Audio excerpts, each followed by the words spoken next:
Zbirni center Cero Gajke so ponovno odprli in dela po zimskem urniku. Zbirni center Cero Gajke je odprt za mestno občino Ptuj in za občino Dornava. Deluje po zimskem delovnem času, tako da v naslednjih dneh bomo pa seveda odpirali še bolj. To je bil tudi poziv vlade. Na začetku smo vsi to zaprli, ker je vseeno bila ena masa ljudi. Potrebno je bilo seveda sprejeti vse te ukrepe.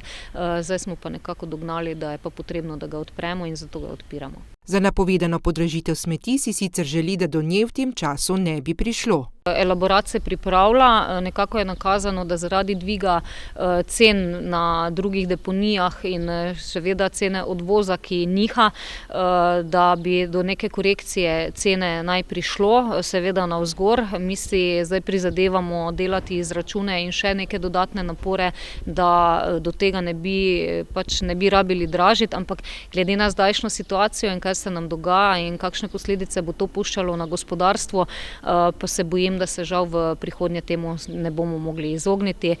Upam pa samo, da bomo res lahko to naredili v neko minimalno korekcijo, da ne bo to prevelik udarec za naše občanke in občane, zaradi tega, ker glede na situacijo, ki je že velik udarec pustila, tudi na družinskih proračunih, nas seveda to zelo skrbi, ampak če bo neobhodno in neizbežno, bomo pač morali tudi to narediti. O tem pa je govoril tudi direktor javnih služb Ptuj. Pravzaprav je tudi popolnoma nehvaležno v tem trenutku karkoli napovedovati.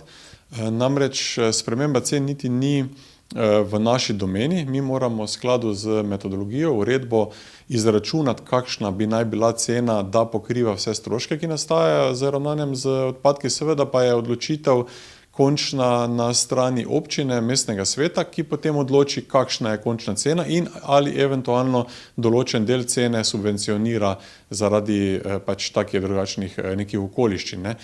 Mi smo seveda te izračune naredili smo več teh izračunov, jih poslali na mestno občino, vendar pa pač v tem času, glede na to, da je tudi na občini delajo v nekoliko zmanjšanem številu, seveda bilo zaključiti to zadevo še zaenkrat nemogoče.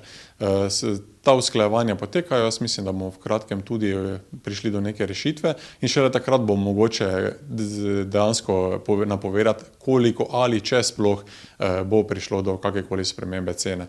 Vse ostalo, kar se odvija do takrat, je popolna špekulacija. Kdaj se bo o podražitvi odločalo, zdaj zaradi izredne situacije v celotni državi še ni mogoče reči. Aprilske seje tako ali tako ne bo, tako da najprej, kar bo, če bodo stvari se normalizirale, to lahko šlo na majsko sejo, ampak mogoče je zdaj v tem trenutku še malo preuranjeno, ker sami vidimo, da situacija je takšna, da se vsak dan spreminja. Bomo še počakali zdaj mogoče teden ali dva, preden bomo videli, kakšne ukrepe bo vlada sprejemala, kako se bo sproščalo, ker bomo morali seveda prilagoditi tudi delo mestnega sveta. Zdaj aprilsko sejo si lahko privoščimo, da jo izpustimo, majske pa verjetno več ne in bomo morali najti način, kako to izpeljati.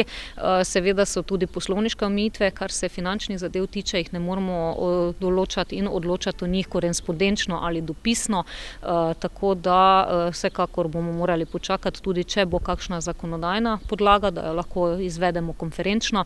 V nasprotnem primeru se bomo pa pač morali znajti, nekaj rešitev že imamo, če bo treba, bomo se tudi preselili v kakšno večjo halo ali pa rečemo na primer Dominikanca, pa bomo tam izvedli. Tako da bomo zadostili vsem tem varnostnim pogojem, tudi glede razdalj in glede vsega, tako da bi potem sejo lahko izpeljali. Pred izpeljano majsko sejo torej odločitve najverjetneje ne bo.